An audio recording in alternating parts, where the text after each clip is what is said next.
Welcome to Beer Bubbles, the bubbliest podcast in the world. This time, CC set out to the Stockholm Beer and Whisky Festival at its new venue. He met some fantastic people from the industry.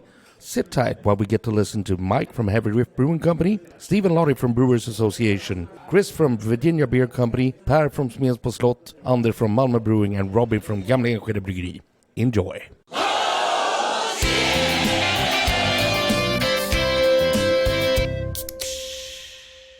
So, I'm at the Stockholm Beer and Whisky Festival 2023. On the first day, I'm standing here with Mike Sara from Heavy Riff Brewing. Hi, CC. Welcome to the podcast.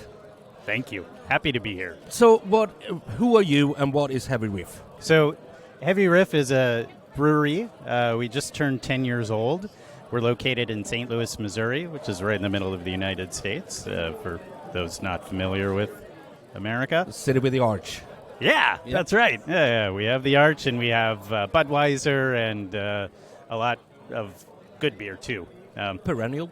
Yes, yeah. Perennial, and Second Shift, Narrow Gauge, Four Hands, and Heavy among Riff. others, and Heavy Riff.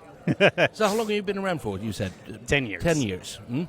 And you're here in Stockholm, first time? This is my first time in Stockholm. It's beautiful. And you impressed everyone on the press meet. Yes. With speaking Swedish. Whenever I go someplace, I always try to learn like a few words of the language. Even though everyone here speaks perfect English, better than me, better than I, better than me. I don't know. What's your background? How did you end up in this business? Well, this is my cousin's brewery, and I used to be a physician. Got tired of that sort of work and decided I would try to help my cousin sell his beer throughout the world. Okay. And so what do you think of the festival so far? You haven't seen much. It's been the press meet, and then you came straight up to the BA Monter. But it seems like a pretty good festival. I am hoping to get to sample some of the other beers from some of the other folks here. I noticed there's Bernard here from Prague, I think, or somewhere in Czech Republic. Yeah. Yep. Mm-hmm. Very excited about them, and like to try some local Swedish beer too. But it looks like a pretty solid festival. Well, there's loads and loads of beers for you to experience here if you have the time to check them out. I'm going to let you get back to your Monter to pour some of your beers, but you got to tell us about the beer we have in our glasses first. What I have poured for you and for me. I'm pretty sure it's us? me. Pretty sure for us, yeah. Is Goza Tofino's. So I guess first of all, a little bit about our brewery. We are a music-themed brewery. All of our beers are named after something to do with rock and roll music, including the name of the brewery itself, Heavy Riff. So this beer is named Goza Tofino's, and it's a riff on a Toy Dolls song called She Goes to Fino's, which is an excellent song if you've never heard it. I don't like all of the songs that we name our beers after, but this one is very good. And the beer is good too. So Goza to Fino's is a lemon lime barrel-aged Goza, and it's aged in barrels that used to have gin in them. It's aged for 18 months. We just put this in cans after making it 18 months ago, and it's pretty good. It has a very pronounced citrus smell and taste, and it has a bit of coriander and other typical gin-y flavors as well. Yeah, because when I asked you, bring a beer, I said to you, and like, what should I bring? I said, bring what you like. This is what I like. This is my new favorite beer, and that's the truth. Well, Mike, I'm going to let you get back to the BA Monter. Thank you very much for being a part of the Beer Bubbles. Skål, CC. Skål.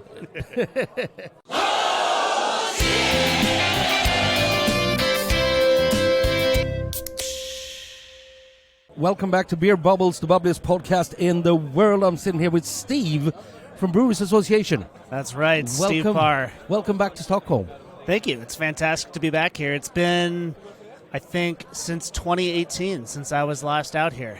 So was that when I was in charge of the Yeah, BA you were running the Multi-World, booth at the time, and we had a fun couple days running around Stockholm, drinking beer, and then working our asses off working during our the, ass, during the day. bringing great beer to the beautiful people of Sweden. So you've been doing this for 19 years, or the BA has done this for 19 years. The Brewers Association has been coming to the Stockholm Beer and Whiskey Festival for 19 years. So next year, year 20, we're going to have a big party or something to celebrate. It's going to be crazy.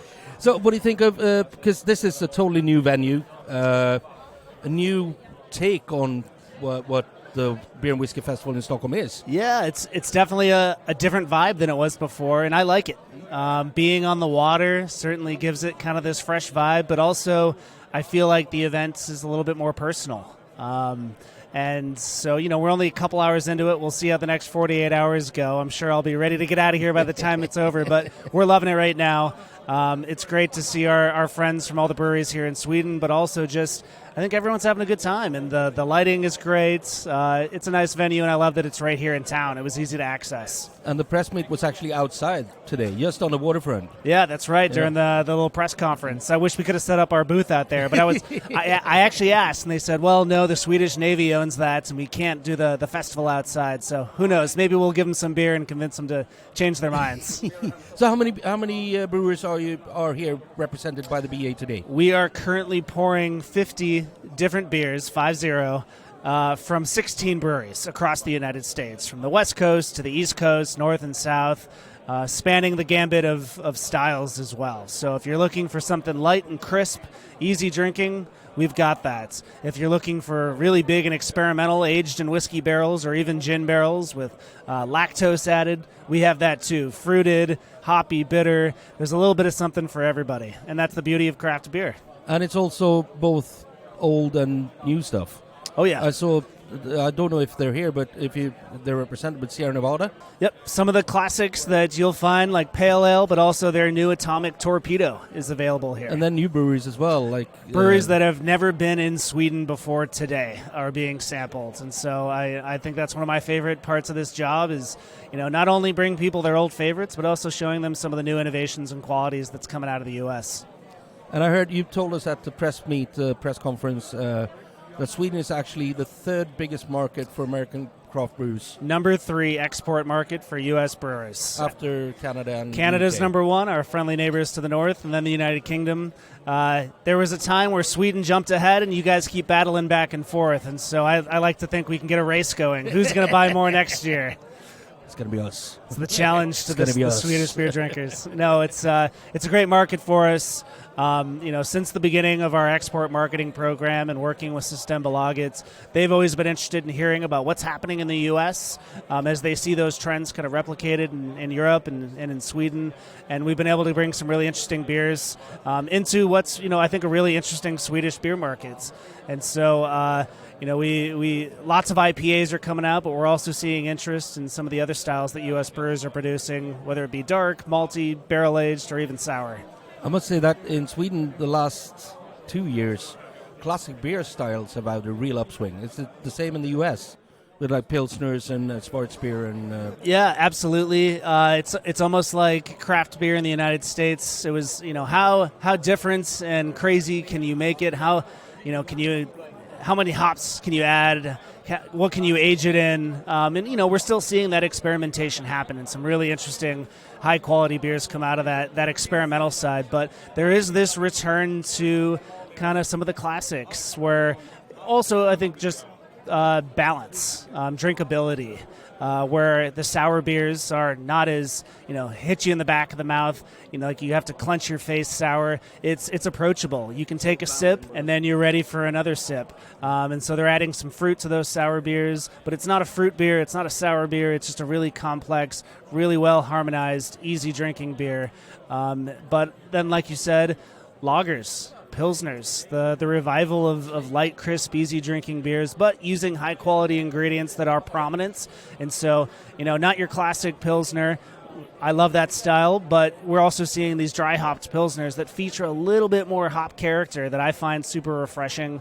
I think that as we see overall alcohol consumption kind of trend down, these lighter, easier drinking beers provide the beer consumer that ability to continue to support their favorite brewery, drinking something that's full-flavored and interesting, but still be light and crisp and low alcohol. And something you don't have to analyze if you don't want to. Exactly. Sometimes you're just looking to drink a beer, not fill out, the rating app on your phone. You're sitting back with friends or at a barbecue, or it's, having a meal and you're crushing some pizza or even just a nice steak, and you need something to kind of wash it all down that tastes great as well. It's like when I go around these festivals and fairs and I try lots of beers, in the end, I don't want to think beer. I want to drink beer. Exactly. And then I have a nice lager and just You've had a day of 1 ounce pours and you're ready for a full pint.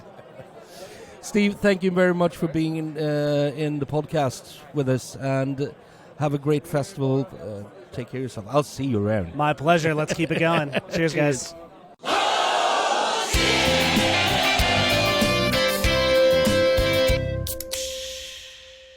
So, welcome back to Beer Bubbles, the bubbliest podcast in the world. We're still at Stockholm Beer and Whisky Festival 2023, and I'm sitting here with Chris. Sorry, how can I forget your name? My name's Christian. I know. And it says Chris It's all okay. over you. I know, twice. Yeah. The Virginia Beer Company. What is Virginia Beer Company, and who are you? I am Chris. The Virginia Beer Company, we are a 7.5-year-old craft brewery from Williamsburg, Virginia, which is on the East Coast, about 2.5 hours south of Washington, D.C. And what are you doing there? So I'm the co-founder. So I used to be in the brewery a lot more than I am these days. We have 22 people on our team now, so I'm mostly handling administrative side of running a business, the financial side, the accounting side, all that stuff. But and you get to see these kinds of venues. And I get to do all our export work, so I can't complain about that. That's maybe the best part of my job. I get to be in Stockholm for a few days. I just spoke to Steve from BA, and what they try to bring to from the American beer scene to the Swedish beer scene, and they've been doing it for 19 years now. What do you think of this venue, of this festival? I think it's great. This is my first visit to the Stockholm Beer and Whisky Festival. We've sent beer, I think, for the last 3 or 4 years to the event, but haven't been able to make it in person. And it's always interesting to be able to actually come to the market and see the beers that are available locally, meet the beer drinkers, learn what they're interested in, what they like. It's really informative for us. And I always, every time I go to a new market, I bring something home that I learn from the drinkers or the retailers or the brewers. So that's actually my favorite part of this, and just got started last night, and have plenty more time to learn from everybody here, and bring some things home from Sweden and back to Virginia. Yeah, we met last night, and I was stupid enough not to go straight home, so I came in here this morning feeling a bit under the weather, so to speak. But you look fresh and nice. You went home. I made it home by midnight. I was home at midnight, so not good, bad. That's good. Yeah. Which is 6 p.m. on the East Coast of the U.S. So I was in bed pretty early. So, have you had a chance to try any beers yet? I have not. Well, last night I did. And here at the festival so far, I've not had a chance to sample the local wares. That is on the agenda for this afternoon. We do a lot of festivals in Europe, so we were just in London a few weeks ago, and there were some Swedish breweries there. So I knew I was coming, so I've been trying them on purpose, and I've tasted some great beer so far, and I'm looking forward to finding some more great beer. And you just had a meeting with Katarina as well from Systembolaget? Yes, the first time I got to meet Katarina, and this morning was the first time I'd ever actually been in a Systembolaget store. So I've got a little more of a taste for it now than I've had previously. It is kind of a cool. I'm not a big fan of the monopoly side of it, but the stores are fantastic. I thought it was amazing. It's very beautifully laid out and very clean and clear about what you're looking for. I think they're laid out nicely by style. If you come to the U.S. and go to a beer store, you're not going to find anything like that. They're mostly sorted by brewery. By brewery, or with really no particular order in most grocery stores. Basically, whoever draws the grocery store shelf set just puts everything anywhere, and that's how it is. So this was actually, as a shopper and a consumer, I thought a really nice experience. What are you looking forward to when you're here now? Besides the festival, are you going to be able to see any of the sites in Stockholm, or the weather's fantastic? The weather's amazing. It's beautiful. It's very warm where we live. It was 38 when I left Virginia 2 days ago, so this is thrilling. I hope to see a little bit of Stockholm, but I'm only here until Sunday morning, so 2.5 days. It's not long enough. I'm going to have to come back. Wow, what a pity. Oh, you have to. What a shame. I'll be back next September at the latest, if not before. But you've been around for 7.5 years. Mm-hmm. What do you see when it comes trend-wise in the US now? Because over in Sweden, we've noticed that classic beer styles are coming back. Lagers, classic ales, Schwarzbier, even some smoke beers. Yeah. Is it the same over your end, or is it still IPA, haze craze? Unfortunately, a little bit. It's an interesting dichotomy, actually, because when we sell our beer into grocery stores, where 85% of the beer in the U.S. is sold, it's still the haze craze. People want hazy IPAs, sometimes some fruited sours, but really it's all about IPAs. And, I like IPAs, but to me that's a little bit boring. But then if you look at our brewery, where we sell a lot of beer retail direct to our consumers, we can make tons of classic lager styles, we can make smoke beers, we can make anything, and that's what people are really interested in. So the consumers, I suppose, are different, but people really are coming around to those same kind of things. Like we make Schwarzbier, we make Czech lagers, like traditional Czech dark lagers. And the thing we have in our glass is actually, this is as classical American as you can come. Because It this is an adjunct lager. Yeah, we have an adjunct lager here. It's a beer called Cool Inside. We call it a rustic lager and also a Virginia corn lager. It uses an heirloom corn variety that's native to Virginia called Bloody Butcher corn malt, kind of hauntingly, which is red when it's grown, but not in the beer. But yeah, this is an example of something we do frequently. It's something that people like. I think people are coming back. Alcohol is, the higher the alcohol in the U.S., typically the faster it sells, which is probably not the best thing. So people are coming back around, I think, to lower alcohol and to be able to enjoy more beer over a longer period of time, instead of one beer in a short period of time. Yeah, but and that we've seen that trend over here as well, that ABV is going down a bit, and non-alcoholic beers is actually the fastest growing segment when it comes to beers in Sweden right now. Wow. Yeah, in the U.S. as well. It's exploding, which I think is great. We in the U.S., I know it's more of a tradition in Europe to have non-alcoholic beer than in the U.S. We had very few options up until maybe 2 years ago. And now we have a significant number of options, and they're actually delicious. And the thing is, in the U.S., you're allowed to drive on 0.8. Right. In Europe, it's more like 0.2. Right. Which is kind of a different story. Yeah, very different. So yeah, it's nice to have those options. And in the U.S., it's really nice to have those options now. We actually, we have worked on some at the brewery. We don't sell one right now, but we do sell non-alcoholic beer from other American breweries that make it. It's nice to have as an option for our customers. I've got to ask you one more thing about, because you have a tap room. Mm-hmm. And I've been one who's always going on about what the significance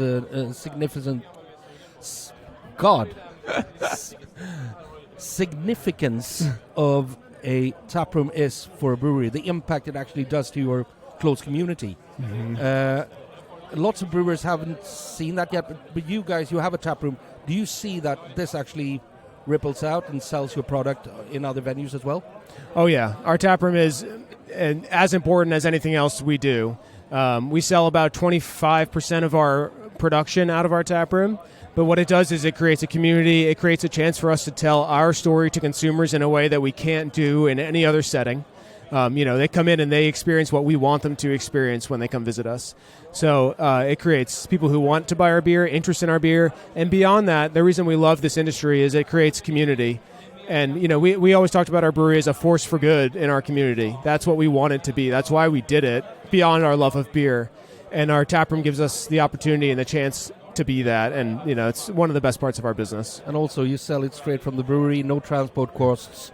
No one else wants a piece extra of the margin. Piece of the pie. The extra margin is nice as well. Chris, it's been absolutely fantastic having you in the podcast. Go ahead, try some beers. I can't wait. Yeah, try some Swedish beers. That's next on my list. I'll point you towards some you have to Please. try. Yeah. Very excited. And have a great festival. Let's just say cheers. Cheers. Thank you for having me.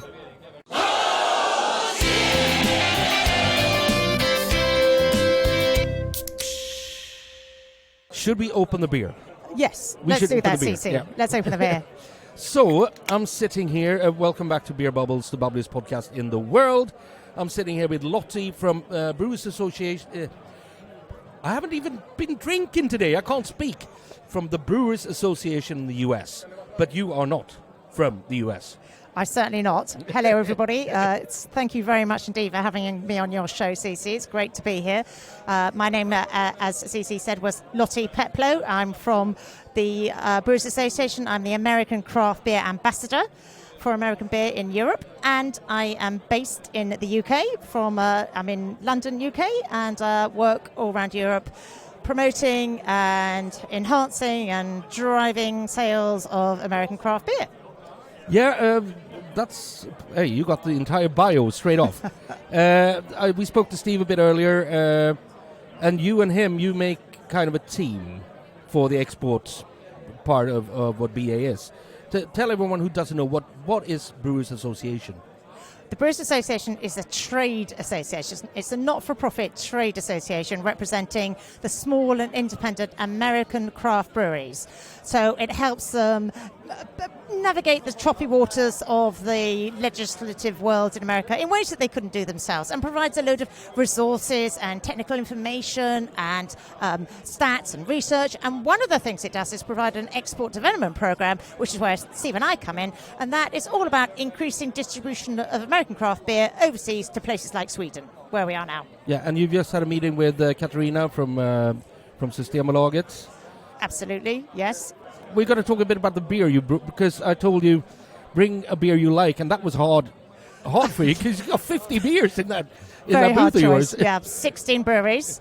Many of them have never been in Sweden before. Many of them have never even been to the festival before. So we have some amazing beers on display today. It's very exciting. So what is this? So I've decided to choose a beer. I think it might have been in Sweden in the Systembolaget once, and it's from Maui Brewing Company from Hawaii, and it's called Coconut Heaver Porter. It's a beautiful, beautiful porter made with toasted fresh coconut. It's one of the favourites beers of the owner and founder Garrett Marrero, who established Maui Brewing Company in 2006, I believe. It's called Heaver because it's a name meaning sacred. So it's the sacred coconut porter, and it's just really rich and robust. The toasted coconut gives it this lovely, lovely, robust character, and I really love this beer because it's great with food. You can put it with a meaty dish or a cheesy dish or a fruit cake or a dessert or a tiramisu. It's incredibly versatile. This would be perfect also with kind of East Asian food, like anything with coconut milk or something like that. It would be perfect with, I think. Yeah, absolutely. Because it's quite light, at least on the nose. When you asked me if I'd had it before, I said no, but I think I have actually, because I think it was in at the BA Monter in 2018 when I was in charge of the BA Monter at Nacka. So I think I had it then. Oh, you might well have done. Mm-hmm. Yeah, you might well have done. I mean, it's been produced. It was one of the first beers that they produced, so it's been going for a very long time. But it's also a nice beer to try because of poor old Hawaii being in the news with the fires recently and all having a dreadful time out there. So we like to give them some moral support by giving this lovely beer a little shout out. So it's a beautiful beer. It's really nice and light. It's 6%, so it's the sort of beer that, for me, I can enjoy beers like this, whether it's a summer day or a winter evening. For me, the seasons don't matter particularly. I'd happily drink this on a hot sunny day, and it's a fantastic brewery as well. And it would be great to see this over here in Sweden more. It's the Maui that did the Big Swell as well, isn't yes. it? Yeah, Big Swell. Then I remember. Yeah. Yeah, you've probably had that before. That one I've had definitely, and Excellent. a few of them, I think, Oh, because good. I really liked it. I want to know more about your background. How did you end up in the BA? Oh, well, I'm a very lucky girl. I really am. It's a complete honour and a privilege to do what I do and work for the BA. I'm chuffed to bits, and it started a long time ago, and I was just happened to be in the right place at the right time, I think. Back when the export programme was being set up, which was it was first set up in 2004, and then who is now the chief executive was a guy called Bob Pease, travelled over to London in 2006 because they wanted to start exporting American beer to the UK. Met up with me because he needed some help with organising an event and doing some marketing and some PR. And I had connections with another brewery in America called Rogue, and he got wind of who I was, and that led to the meeting, and that kind of snowballed from there. So things were very slow and slowly started to build, and only once a year until, about 8 years ago, things started to get busier and busier and more responsibility. And then in 2019, I was awarded this very swanky title of ambassador, so I'm happy to go by that. and your job is basically making more people ambassadors for American beers. Absolutely, yeah. Getting more people to drink more American craft beer on more occasions. And what do you think of the festival so far? I think the festival's great. Yeah. Yeah. I mean, it's you were never at the other venue. Nacka. Oh yes, I was. You were at Nacka. I was at Nacka Strand. Yeah. This is great. We can walk here. There's a beautiful view outside. I saw a seal yesterday. Yeah. There's a seal in the water. and we're right on the waterfront. And actually, the press conference before, we sat on the waterfront outside of the building. Now, a few beers. How special was that? That's perfect. How often do you get to go to a press conference and look at a beautiful view and drink beautiful American craft beer? I mean, what's not to like about it? So, no, it's very exciting. It's different, and it feels quite fresh and quite new, and let's hope more people come and the sun doesn't shine too much so that they don't all go and do their own thing. Have you had a chance to try any beers, or have you been? I have been stuck over there? I've been trying the American craft beers. I haven't had a chance to try anything else yet. But the day is short. There's plenty to come. The day's young, and there's going to be another day tomorrow as well. Absolutely. So you'll have plenty of time to try some new stuff. Can't wait. Can't wait. Lottie, thank you very much for being part of the podcast. Is there anything you want to tell our listeners? Thank you, first of all, CC. Thank you. It's so kind of you to have us on the show. It's great to be here. And just drink more American craft beer, lovely people. Or as our catchphrase for Beer Bubbles is, drink better beer. Drink better beer. Yep. Even better. Cheers. Cheers. Cheers.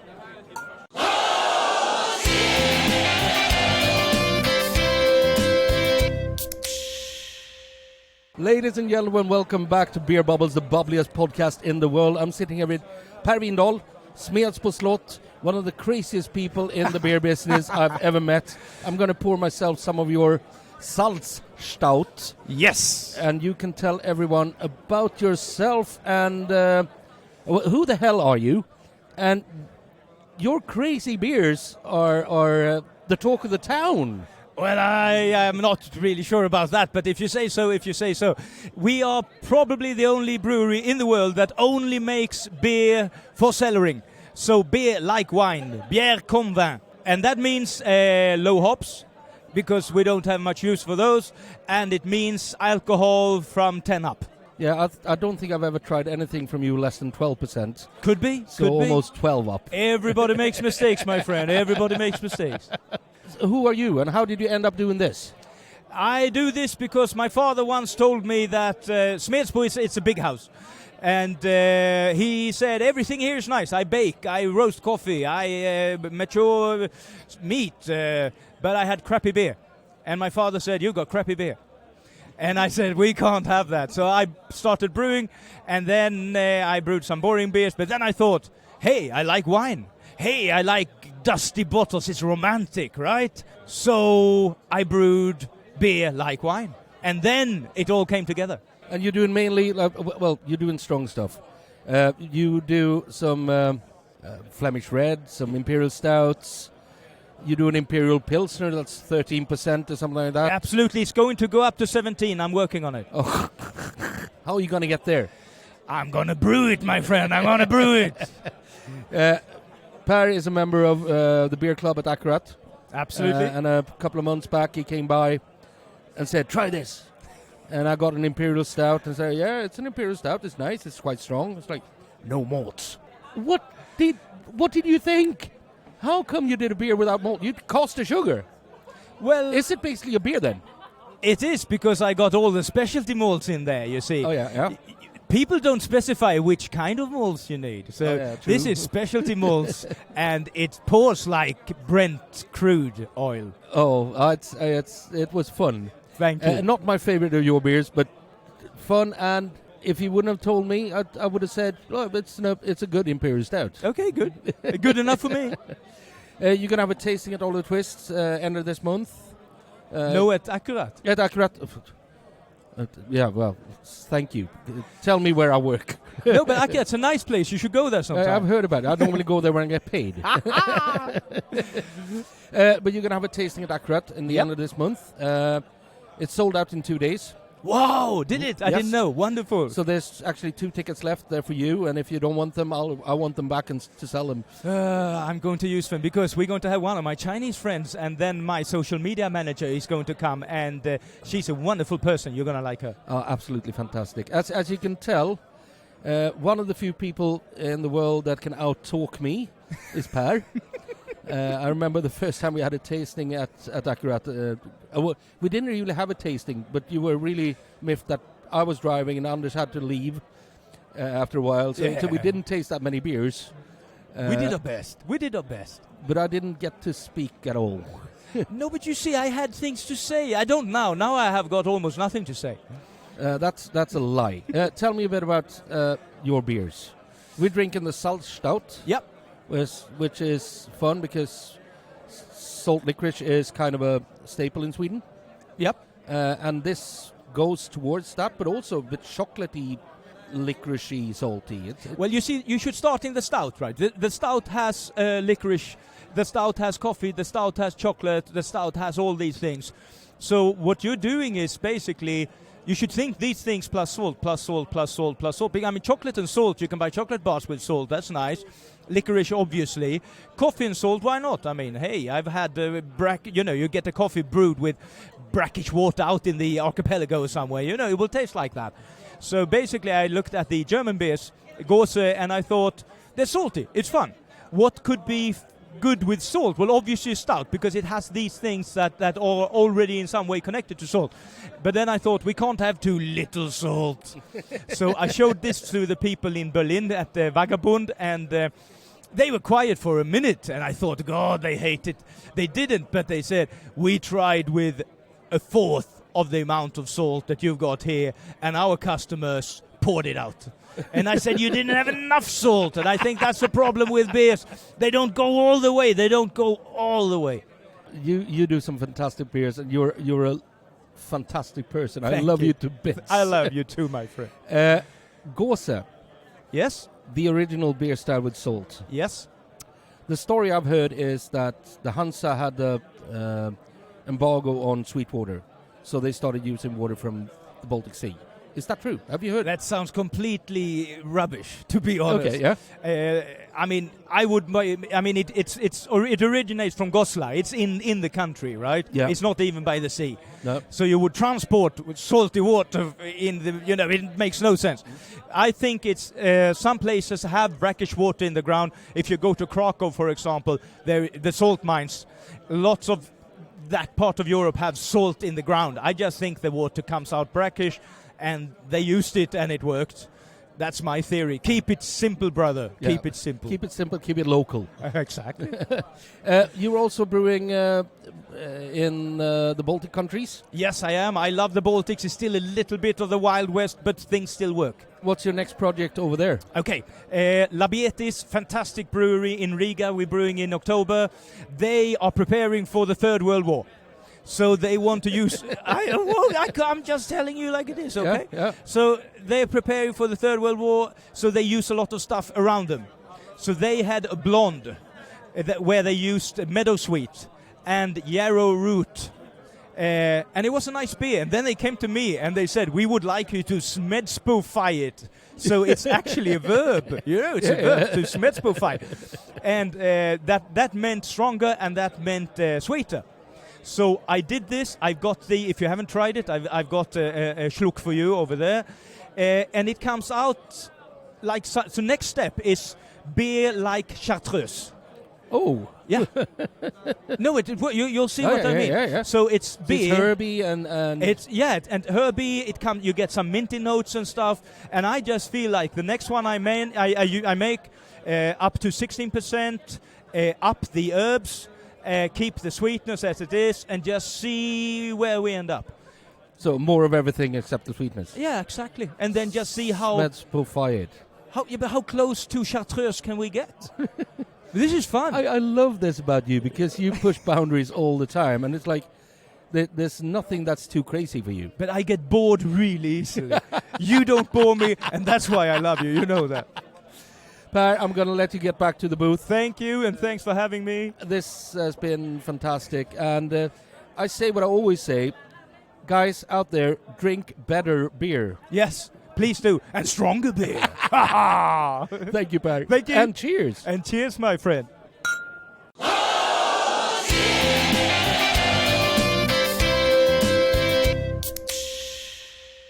Hi, everybody, and welcome back to Beer Bubbles, the bubbliest podcast in the world. We think so, anyhow.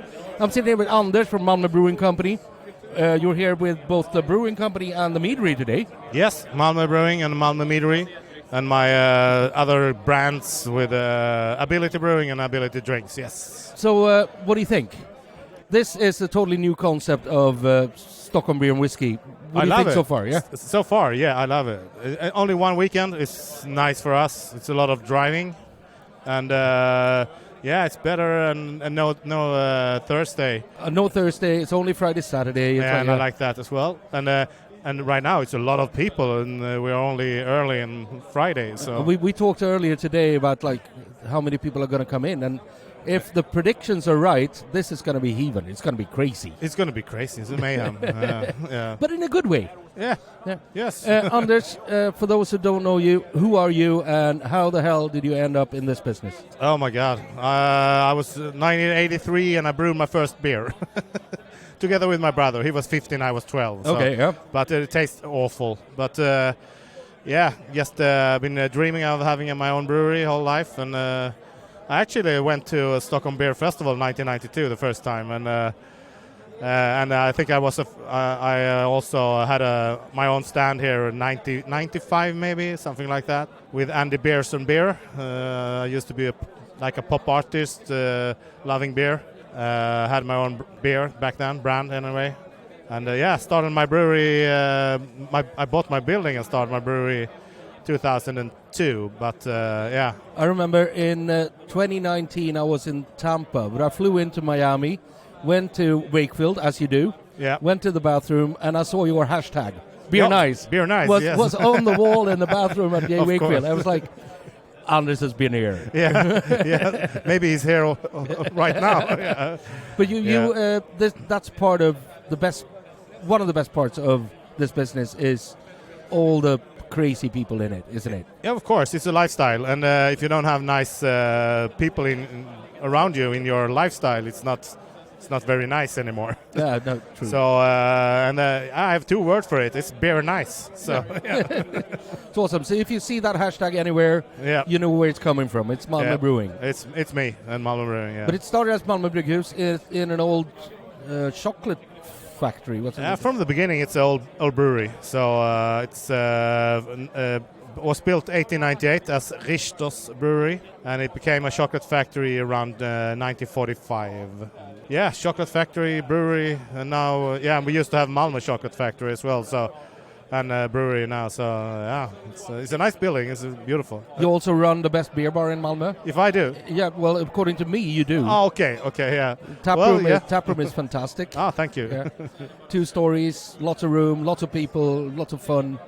Yeah, it's nice. We have 42 taps. Actually 62, but we count them as 42. Some of the taps are double. 3 bars. When we open, actually we're opening a meadery tap room soon when I have time. But we are working on it, and hopefully this year we're opening next in where we have the shop today. Oh yeah. So next to the Malmö Brewing tap room. Mm. So it's the same building, but it's another venue. So. Nice. Also got to ask you, I've talked to the BA guys and the guys from the breweries in the US now, and they we talked a bit about the impact of having a tap room, because up until, say, 2012-13, you weren't allowed to have a bar in association with a brewery. But you have your tap room off-site-ish. Well, you had to have two different companies. Yeah. So you have to sell the beer to the tap room, but it's still in the same building. So, Yeah. so it was just crazy, and I did it, and nobody really understood what I was doing. But I forced the government to say yes to it, and so I opened my tap room in 2009. So yeah, of course, it makes sense that more and more tap rooms are having easy to get tap rooms right now. If you compare what I had to go through, but somebody had to take the fight for it, and so you did. on. So I did, yeah. You have to choose your fights. But the impact that a tap room has, I was actually at the Craft Beer Festival, Craft Beer CBC, Craft Beer Conference in Nashville 2018. And I went to a couple of seminars about what a tap room actually does for a business. It must bring an impact to the knowledge of your brand for your local customers to have a tap room. Of course, yes. I mean, tap room is always local, and drink local. I mean, but if you're a brewery, you can always put on kegs, bottles, cans, whatever, and send it all over the world. But the tap room will always be local, and drink local. People love drinking local. So. Yeah, and also people, you get brand recognition. Oh, people yeah. buy your stuff at Systembolaget because they've tried your stuff.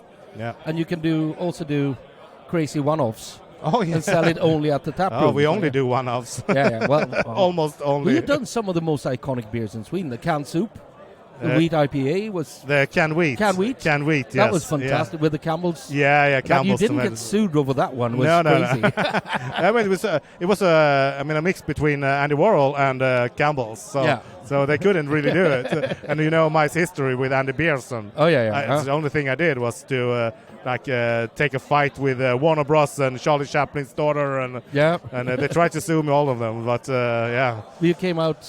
I came out good, out roses. Yeah, no problem. We call it satire. Satire is fun. Yeah, it's fun, yeah.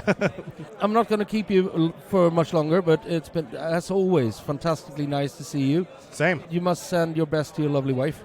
Yeah, I will, yeah. Give her a big hug from me. Yeah. She gives the best hugs. Your wife. She does she gives the best hugs, your wife. Yeah, I know that. Well, you know it more than anyone else. Yeah, of course. I heard she danced on the bar top in Berlin last weekend, so, yeah. I remember there was some kind of gala here. We danced all over town, I think. Yeah, probably, yeah. Anders, get back to selling your beers, and always a pleasure. And I'm right now having your barrel-aged... sugar-coated barley wine with coconut and lactose and shit. And this is crazy. I couldn't drink much of it, but it's lovely. The little in some way. The small pour I have is fantastic. Cheers, Anders. Cheers. Take care.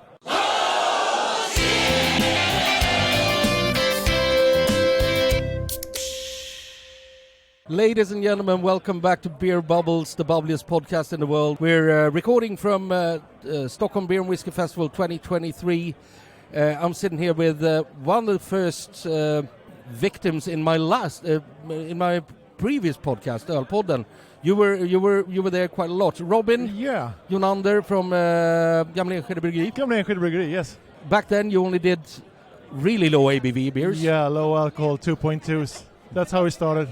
And now we do everything. Not that much 2.2s anymore, but we still make them for Christmas and occasional.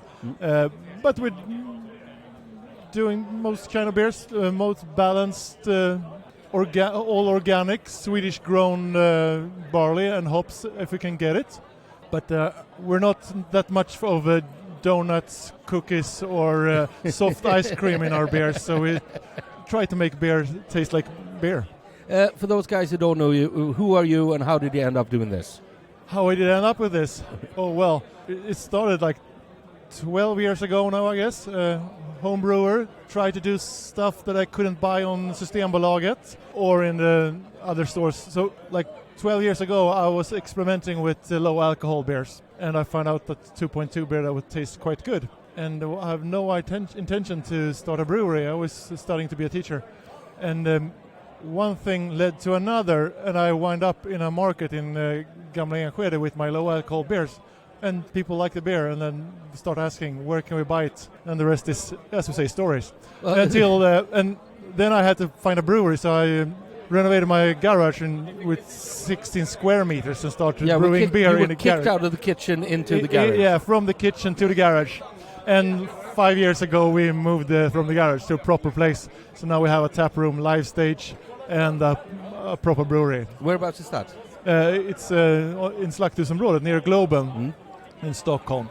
So we have gigs like 3 times a week. And beers? And beers. 3 times a week only, or are you open? Only our beers, yeah. But you only open when you do gigs, or are you open Yeah, all the we're time? always open on Thursday for everyone to come and show up.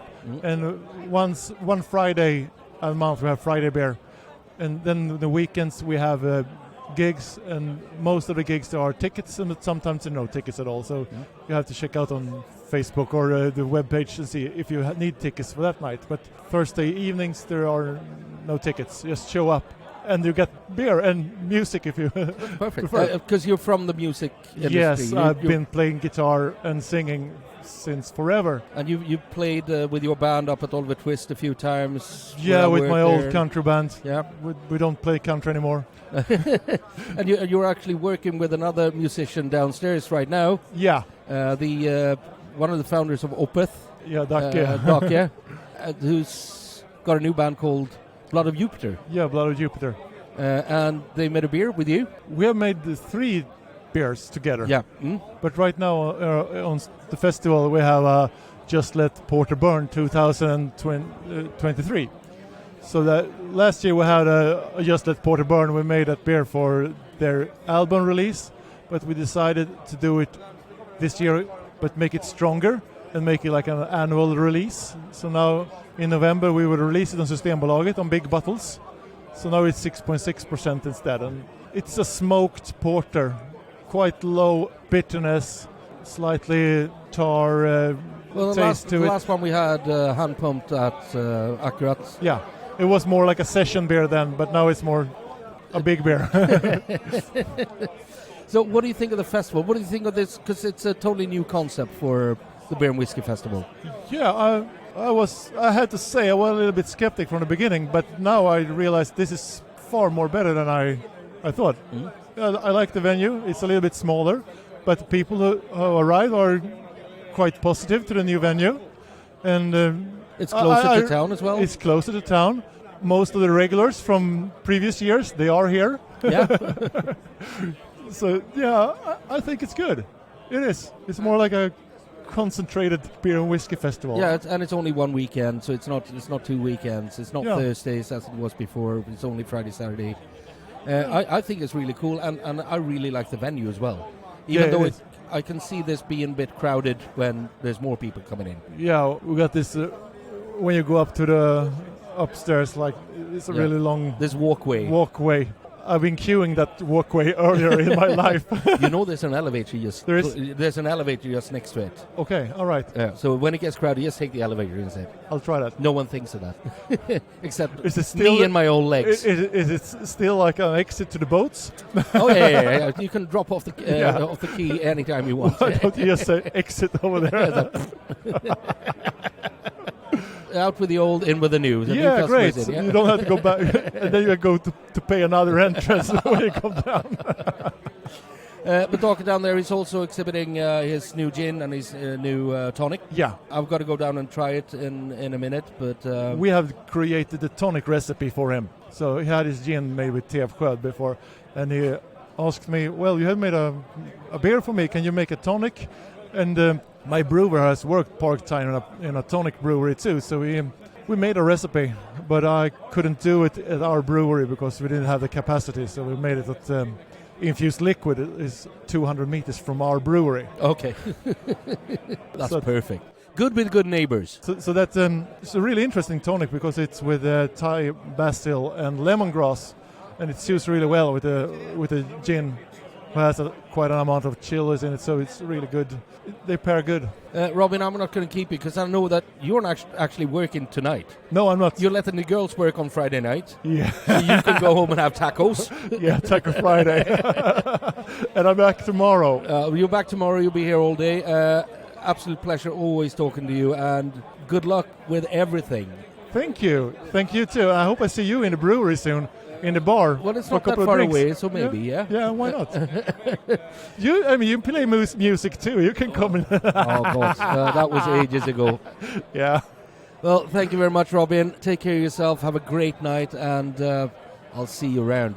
And guys, out there, whatever you do, drink better beer. Cheers. Cheers.